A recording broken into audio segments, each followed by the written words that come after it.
जिस दामाद से सास ने साफ करवाई अपनी सैंडल, जो बीवी अपने पति से धुलवाती थी अपने कपड़े, साले और सालियों के कपड़े प्रेस करता था घर जमाई। जब उसी फटीचर घर जमाई की हकीकत आई सामने तो सबको पड़ गए दौरे। शहर के अमीर से अमीर आदमी गिर गए उस फटीचर घर जमाई के पैरों पर। सुनिए पूरी दुनिया को हिला देने वाली कहानी सिर्फ कुछ मिनटों में। आखिर क्यों एक अमीर बाप ने करवाई अपनी बेटी की शादी एक कंगाल लड़के से, और फिर उस लड़की को अपने फ्यूचर पति से न्यू ईयर का ऐसा तोहफा मिला जिससे उसकी आंखें फटी की फटी रह गईं और अपने पति की सच्चाई जानकर उसके होश उड़ गए। अनिका ने अपने पापा के कहने पर नक्श से शादी तो कर ली थी, मगर उसने ये शर्त रखी थी कि घर से बाहर किसी को ये पता न चले कि वो उसका पति है। पापा ने तुम जैसे कंगाल से शादी करा के मेरी जिंदगी बर्बाद कर दी। मेरे सारे सहेलियों के पति उन्हें महंगे महंगे गिफ्ट देते हैं और तुम वही 10 रुपए का गुलाब का फूल और कार्ड। नक्श उस घर में घर जमाई बनकर रहता था, मगर वो वहाँ एक नौकर ही था। सब उसे जलील करते रहते।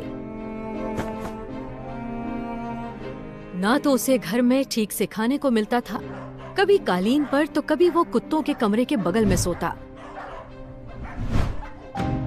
अपना पॉकेट खर्च चलाने के लिए वो एक जगह चपरासी की नौकरी भी करता था। अनिका ने अपनी सहेलियों को बता रखा था कि उसकी शादी विदेश जाकर हुई है और उसका पति लंदन में बड़ा बिजनेसमैन है। मगर जब उसकी सहेलियां उसे अपने हस्बैंड्स के दिए हुए महंगे महंगे गिफ्ट दिखाती तो वो जल भुनकर राख हो जाती। इस बार न्यू ईयर में मुझे एक महंगा गिफ्ट चाहिए, वो जिसकी कीमत लाखों में है। तुम्हें पता है मैंने आज तक इतने पैसे देखे भी नहीं है, कहाँ से लाके दूंगा इतना महंगा तोहफा। तो ये तुम्हें मुझसे शादी करने से पहले सोचना चाहिए था। मर्द होकर अपनी बीवी की डिमांड्स भी पूरी नहीं कर सकते। छी। नक्श को अपनी पत्नी की ये बात चुभ गई। 2 दिन बाद न्यू ईयर की पार्टी से पहले नक्श अनिका के पास आया और उसे एक गिफ्ट पैक दिया। अनिका ने बुरा सा मुंह बनाकर उस डब्बे को खोला और जैसे ही उसने अंदर का गिफ्ट देखा तो उसके होश उड़ गए। ये फोन, ये तो इस कंपनी का स्पेशल एडिशन है। इसकी कीमत तो 1 करोड़ है। ये तुम कहाँ से लाए? असल में ये ओरिजिनल नहीं है। हाँ, ये ओरिजिनल नहीं है, बल्कि उसी फोन की कॉपी है। सेम किचन में वो काम होगा। मैं अनिका को नक्श पर थोड़ा शक हुआ क्योंकि वो फोन बिल्कुल असली लग रहा था। तो वो अगले दिन उस कंपनी के शोरूम में गई। वहाँ सेल्स गर्ल ने शनाया को देखते ही कहा, एक्सक्यूज मी मैम, आप मिस्टर भानुशाली की फ्रेंड है? मिस्टर भानुशाली? जी। वो भानुशाली इंडस्ट्रीज के मालिक? यस। पर उन्हें तो आज तक किसी ने नहीं देखा। बड़े बड़े लोग उनसे बात नहीं कर सकते। नहीं, मैं नहीं जानती उसे। पर तुमने ऐसा क्यों पूछा? मैडम, आपके हाथ में ये जो फोन है ये स्पेशल एडिशन है। इसका डिजाइन, ये कटिंग, ये लोगो, ये नकली बनाना इम्पॉसिबल है और इंडिया में कल ही ये दूसरा पीस बिका है जो मिस्टर भानुशाली ने खरीदा है। बट आपके पास ये फोन कहाँ से आया? क्या नक्श ही है मिस्टर भानुशाली या नक्श ने चुराया है ये फोन? कहाँ से आया ये करोड़ों का फोन बेरोजगार नक्श के पास? क्या है नक्श की असलियत? अगर वो इतना अमीर है तो क्यों रहता है अपनी ससुराल में घर जमाई बनकर? ये सब कुछ अब अनिका के दिमाग में चल रहा था, पर उसे विश्वास था कि कुछ न कुछ जुगाड़ करके नक्श ये फोन उसके लिए लाया होगा। कुछ दिन बाद अनिका उस फोन को भूल गई।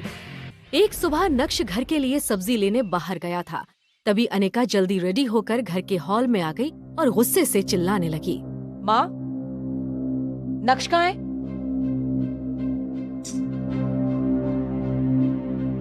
क्या आपको कुछ बता के गया है? वो कहाँ गया है? मने नहीं खबर। लगता है इसको लाइन पे लाने का वक्त आ गया है। ये आदमी ना काम के समय हमेशा गायब रहता है। बस 1 हफ्ते पहले उसे रामनिक भाई की दुकान से एक सेट लेने के लिए बोला और वो भुलक कर भूल गया। आज मैं सोच रही थी उसे अपने साथ ऑफिस लेकर चलूं, पर वो महाशय तो घर पे है ही नहीं। ये सब क्या है माँ? मेरी किस्मत में ये सब लिखा है क्या? उस लड़के से क्यों शादी करवाई मेरी? शू बात करे जो? मेरी कोई गलती नहीं। उस नालायक लड़के से तेरी शादी मैंने नहीं, तेरे बापू ने करवाई है। मेरी कोई गलती नहीं है। अभी चित्रा और अनिका नक्श को बुरा भला कह रहे थे कि तभी नक्श आ गया, पर उसने उन दोनों को नजरअंदाज करके अंदर जाना ठीक समझा। तभी चित्रा ने नक्श पर तंज कसते हुए कहा, लो आ गए शहजादे, नैन मटक्का कर। अभी भी तुम्हारी काम चोरी की बातें हो रही थी यहाँ, समझे? और मम्मी तुम प्लीज, नॉट नाउ। मुझे ऑफिस के लिए लेट हो रहा है, विहान मेरा इंतजार कर रहा है। और तुम देखो, काम चोरी में तो तुम सबसे आगे निकल गए। मैं आज तुम्हें एक आखिरी मौका दे रही हूँ। मेरे साथ ऑफिस चलो और लौटते समय रामनिक भाई की शॉप से मेरा सेट उठा लेना। तुम्हारी वजह से मैं ऑलरेडी लेट हो चुकी हूँ। ये फाइल ले लो। नक्श चित्रा से तो कभी कभी बहस कर लिया करता था, लेकिन वो अपनी वाइफ अनिका से कभी भी जुबान नहीं लड़ाता था। कार से उतरते हुए अनिका ने देखा कि उसके पास बहुत सारी फाइल्स हैं। अगर वो ऑफिस से किसी को बुलाएगी तो इसमें और भी ज्यादा टाइम वेस्ट होगा। इसीलिए उसने नक्श की तरफ देखा और उसे अंदर आने के लिए कहा। ये सब लेकर आओ। अनिका जब अपने कैबिन में पहुंची तो उसका दोस्त और बिजनेस पार्टनर विहान बजाज पहले ही वहां बैठा उसका इंतजार कर रहा था। हाय विहान। यार अनिका, तुम कहाँ रह गई थी? पता है, पिछले 1 घंटे से तुम्हारा इंतजार कर रहा हूँ। I am so sorry. कुछ लोगों की वजह से ना घर से निकलने में देर हो जाती है।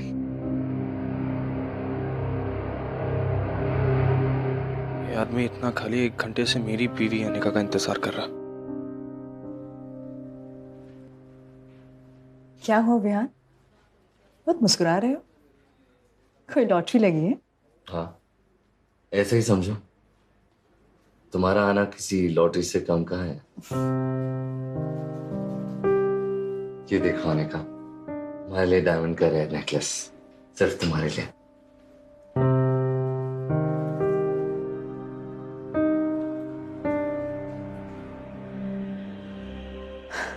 वाह विहान, ये मेरे लिए लाए हो? हाँ। ये तो बहुत सुंदर है। Thank you so much for your gift.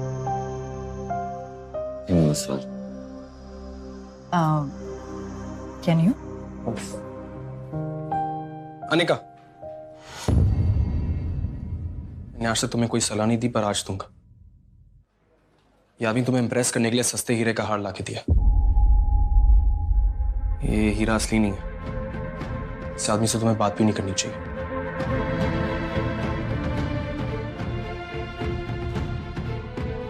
मैं वादा करता हूं, एक दिन तुम्हारे लिए असली रेयर डायमंड का हार लाके दूंगा, और इसके लिए जितनी मेहनत करनी पड़ेगी ना, मैं करूंगा। अपने दिल की बात अनिका के सामने रखने के बाद नक्श ने अनिका के जवाब का इंतजार भी नहीं किया और उसके कैबिन से बाहर निकल गया। 2.5 साल की शादी में पहली बार अनिका को ऐसा लगा कि नक्श उसके लिए लड़ रहा है।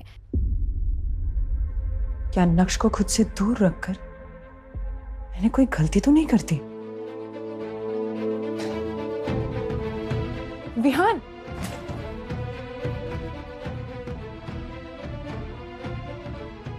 ये मैं क्या सोच रही हूँ?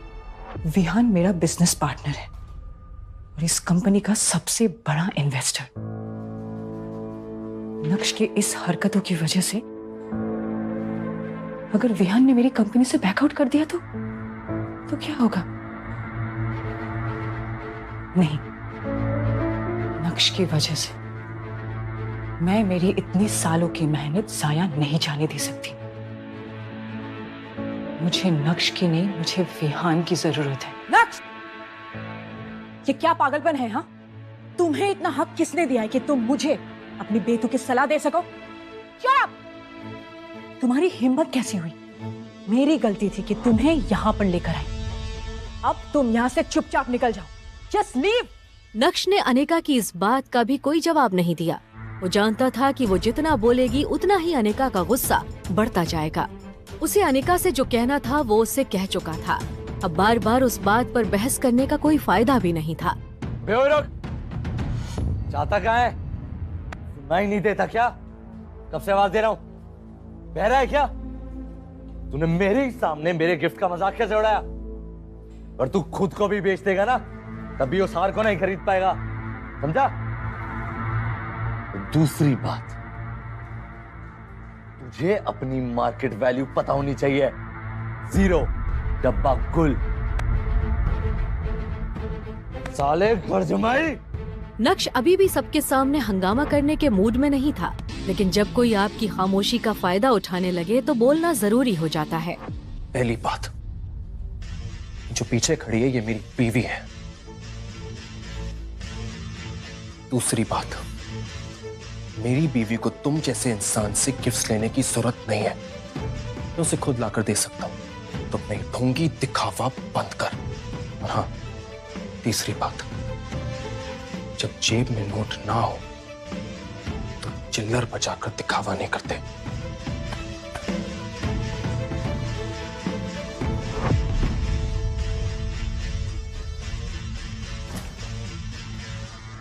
उसकी जलती आंखों के सामने सिर्फ नक्श का चेहरा घूम रहा था और वो जितना नक्श के बारे में सोच रही थी उसका गुस्सा उतना ही बढ़ता जा रहा था। पिछले कुछ महीनों से अनिका की कंपनी के हालात ठीक नहीं थे। वो मुश्किल से उसे संभालने की कोशिश कर रही थी। क्या करे उसे ये समझ नहीं आ रहा था। तभी उसे विहान मिला और जब उसकी दोस्ती विहान से हुई तब जाके उसे पता चला कि वो एक बहुत बड़े परिवार से ताल्लुक रखता है। और बस यहाँ से अनिका ने विहान को अपने जाल में फंसाना शुरू किया। और आज विहान न सिर्फ उसकी कंपनी का बिजनेस पार्टनर है बल्कि मेजर इन्वेस्टर भी है। और विहान की वजह से ही अनिका की कंपनी अभी चल रही है। इस कंपनी के सारे लॉसेस विहान ही बेयर करता है और अनिका को इसकी बहुत जरूरत भी है। अनिका का विहान से दोस्ती करना कोई आसान काम नहीं था। कितने पापड़ बेलने के बाद वो उसके करीब आ रही थी।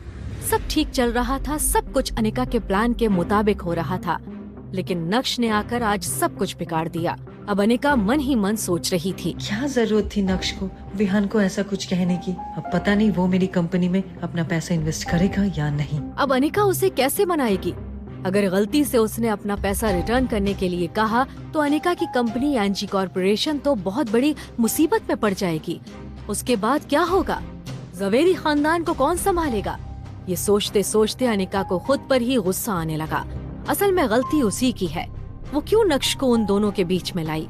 क्या जरूरत थी नक्श को ऑफिस साथ लाने की। अगर वो आज नक्श को अपने साथ नहीं लेकर आती तो अभी विहान उसके साथ बैठा होता।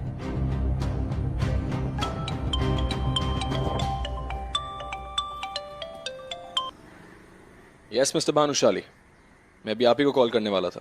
मैं जानता हूँ आपने मुझे किसी काम के लिए कॉल किया। आज मैंने तुम्हारी मीटिंग एक खास इंसान से फिक्स की है।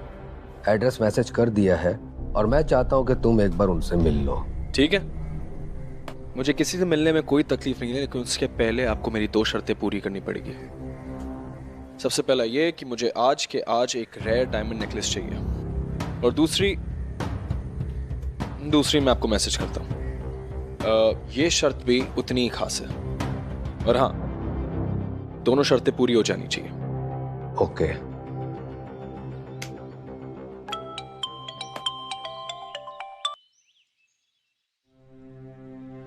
कुछ अच्छे कपड़े खरीद लो।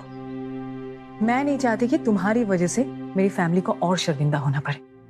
जहां देखो भिखारियों की तरह रहते हो। हाँ अनिका। दरअसल अनिका के घर में आज फैमिली डिनर पार्टी थी और पिछली बार नक्श की वजह से उसे काफी कुछ झेलना पड़ा था।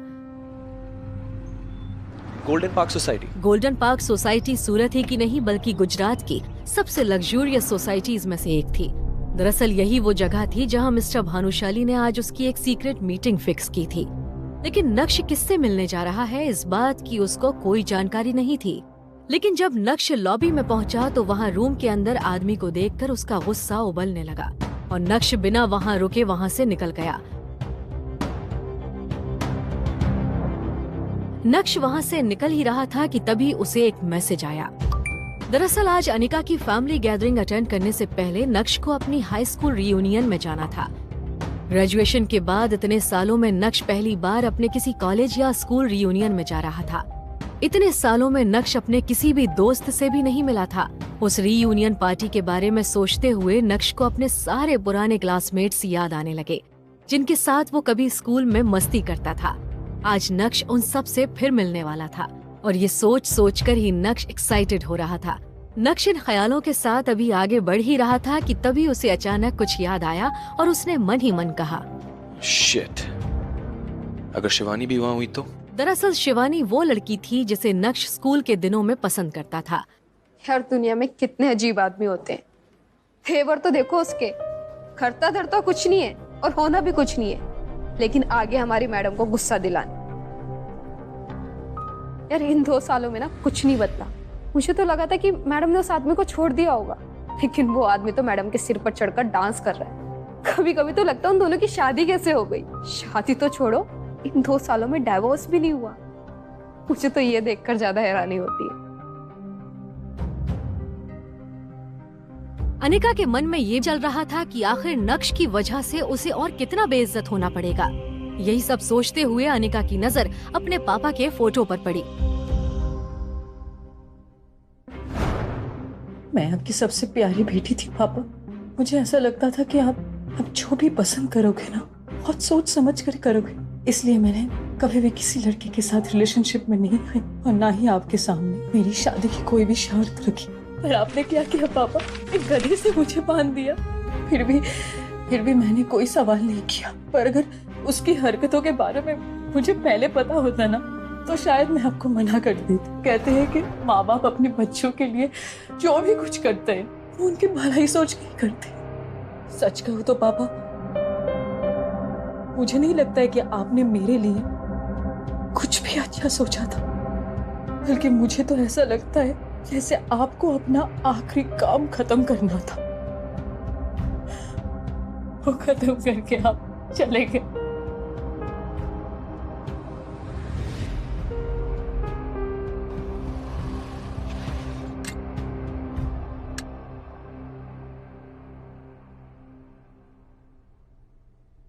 फटीचर कहाँ गुस्सा चला रहा है? वो मुझे अंदर होटल में जाना है, मुझे इनवाइट किया गया। अबे साले, झूठ बोलने से पहले अपनी हालत तो देख ले कैसी है। ये होटल प्राइम है। शहर के यहाँ सब लोग अपनी बड़ी बड़ी कारों के साथ में आते हैं और तू भिखारी अंदर घुसेगा? मैं तुम्हें घुसने दूंगा? चल भाग यहाँ से। अरे आप सुनिए मेरी बात, आपको गलतफहमी हुई है। मैं अभी होके आ रहा हूँ, 5 मिनट लगेगा, मैं आ रहा हूँ। हाँ तो चल भाग यहाँ से।